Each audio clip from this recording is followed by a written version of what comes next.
The fatal drop.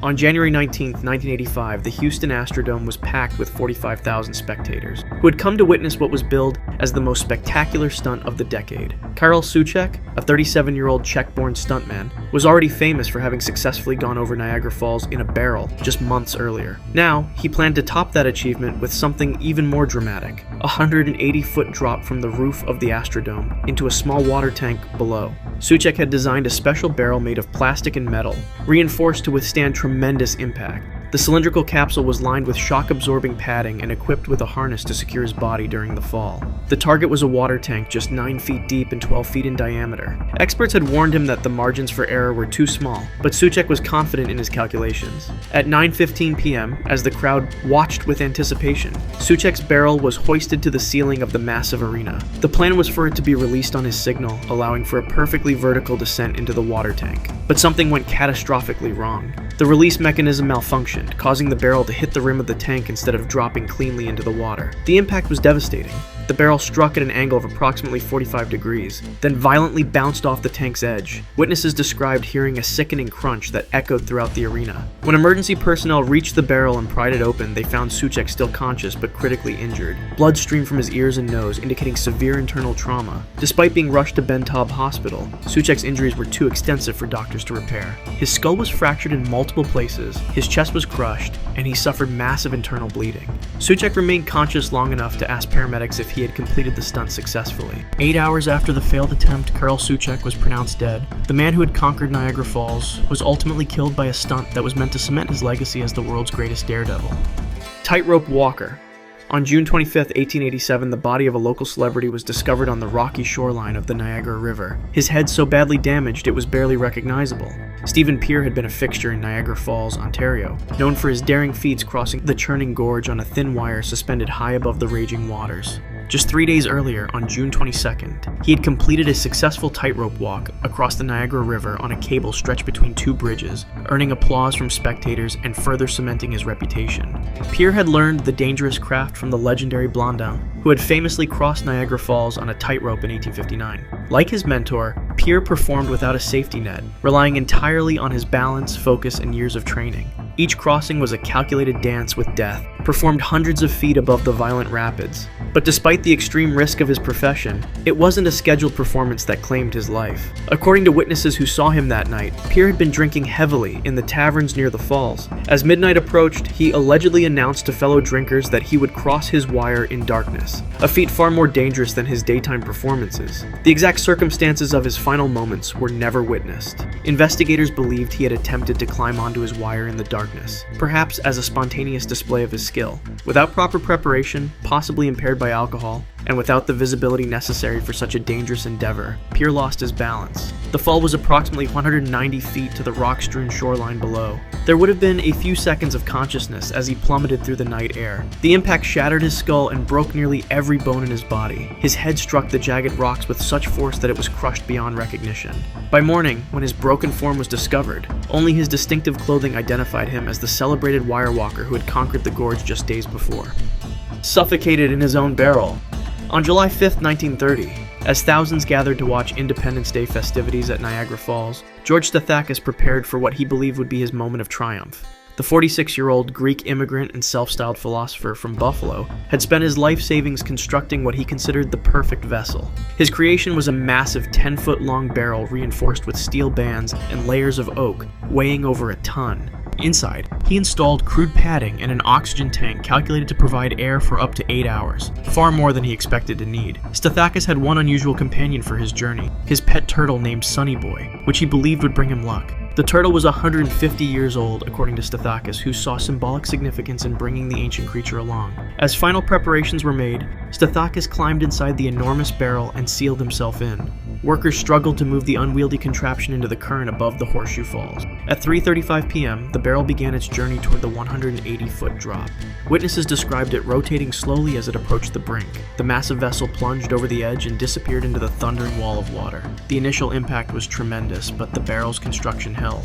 Stathakis had survived the fall, but that would prove to be just the beginning of his ordeal. Instead of continuing downstream where rescuers waited, the barrel became trapped in the churning vortex directly behind the curtain of the falls. There, it remained caught in a perpetual cycle of submersion and battering. Rescue boats could not approach the dangerous currents. Hours passed. Inside the barrel, Stethakis' oxygen supply gradually depleted. For nearly 22 hours, the barrel remained trapped, spinning in the violent whirlpool. By the time rescuers were finally able to recover the vessel the following day, Stethakis had long since asphyxiated. His body was found contorted in the cramped space, having suffered a slow death from carbon dioxide poisoning as his oxygen ran out. In a bizarre twist, his pet turtle Sonny Boy was found alive, the only survivor of the ill-fated plunge. The Thing.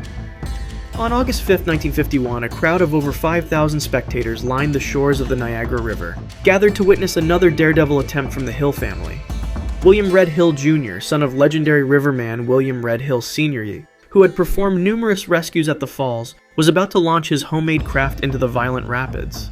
Unlike his father, who had respected the power of the water, the 38-year-old Hill Jr. had constructed a bizarre and fragile contraption he called The Thing. The makeshift vessel consisted of 13 inner tubes lashed together with canvas and fishing net, forming an unstable platform with no protective shell. It looked nothing like the reinforced barrels successful daredevils had used. Engineers who saw it warned Hill that the design was fatally flawed, but he dismissed their concerns. He had convinced himself that the flexibility of the tubes would absorb the impact better than rigid structures.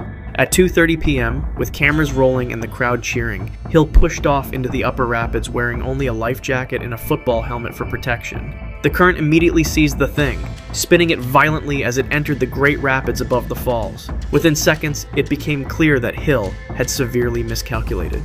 The powerful hydraulic forces began tearing at the connections between the tubes. Witnesses described seeing Hill desperately trying to hold his craft together as it disintegrated around him.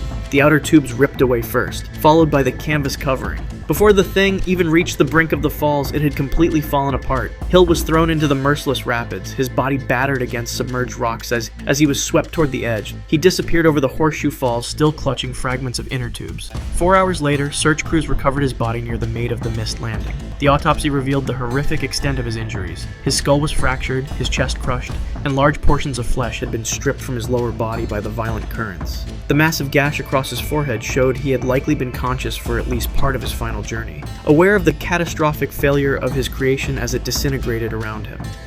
The fatal drop.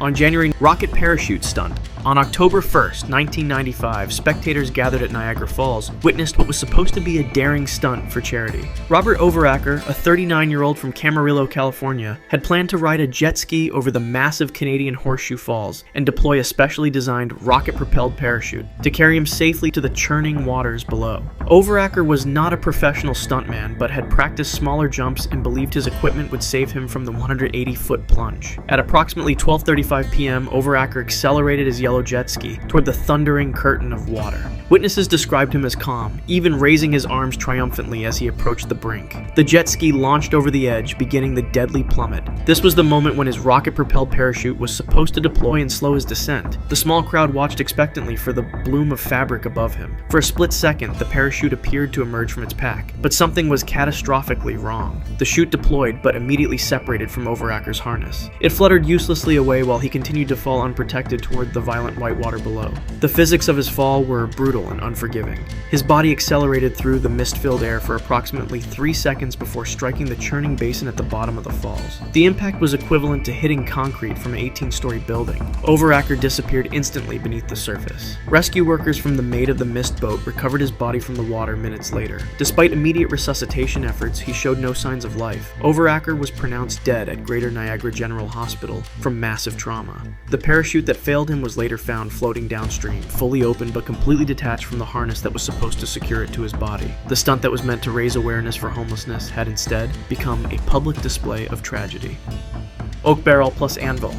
On July 11, 1920, a 58-year-old English barber known as the Demon Barber of Bedminster became the first person to die attempting to conquer Niagara Falls in a barrel. Charles Stevens had traveled from Bristol, England with a simple plan and a crude vessel. Unlike modern daredevils who use sophisticated equipment, Stevens chose a second-hand oak whiskey barrel that he reinforced with straps of iron.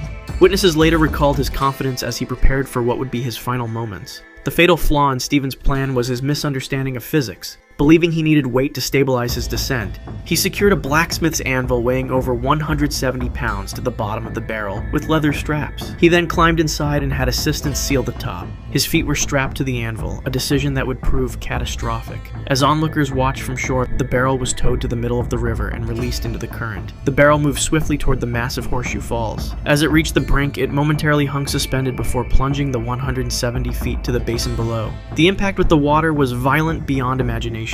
The barrel struck with such force that the bottom immediately shattered. The anvil, still strapped to Stephen's feet, acted like a projectile. It tore through the oak and continued its descent, pulling Stevens with it. The force was so extreme that Stevens' body was literally ripped apart. When the shattered remains of the barrel were recovered later that day, rescuers made a grisly discovery. All that remained of Charles Stevens was his right arm, still tethered to the harness he had worn. The limb bore a distinctive tattoo reading, "Forget-me-not Annie," a message to his wife that would become his final legacy. The rest of his body was never found, likely shredded by the violent currents or trapped beneath the massive waterfall.